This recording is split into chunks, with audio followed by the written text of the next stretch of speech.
So if we were to, break it down, what, as we sit here today, are sort of the key ingredients to, the Tank Museum's YouTube strategy as it currently stands?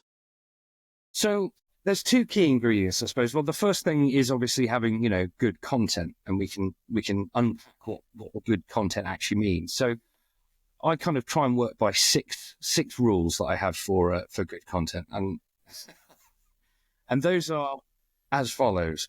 Right, first, get your notebooks out, people. Yeah, that's right. Get the slide out.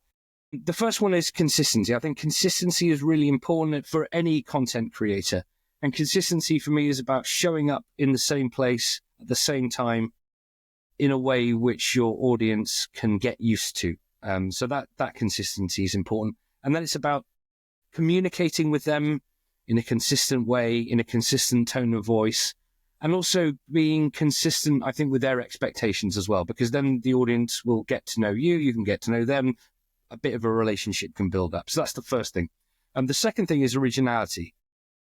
YouTube, of course, is an increasingly competitive platform. So I think every creator, particularly now, that is going to stand any chance of standing out, needs to figure out what their special sauce is. What is it that they're bringing to the party that no one else can do? And obviously, the Tank Museum, we're very lucky. There's plenty of other people talking about military history out there, but we're very lucky in the sense that we've got the stuff, we've got the vehicles, we can climb all over them whenever we want, we can show inside vehicles and lots of other things that other people talking about tanks and military history can't do in the same way.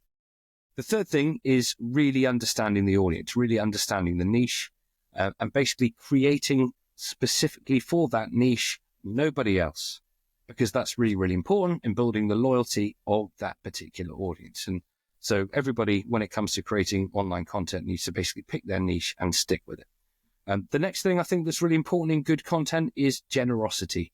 And this is all about like almost leveraging your own input bias and making the content as valuable as possible for the audience that are consuming it. Because, what we've seen, what content creators have seen over the last few years is that audiences who appreciate your content will reciprocate the value in one way or another. So if you make the videos as interesting and as informative as possible, you will earn the right to get their audience's attention.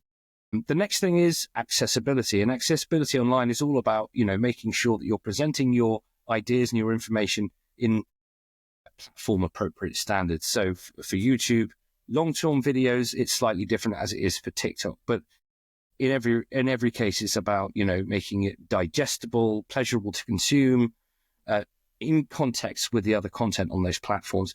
And probably the final thing and the most important thing is authenticity. And that's all about kind of creating authentic content which has some meaningful relationship with the kind of the spoken brand of, in our case, in the spoken brand of the Tank Museum. So we're not going to do anything online that we wouldn't do on site, if that makes sense.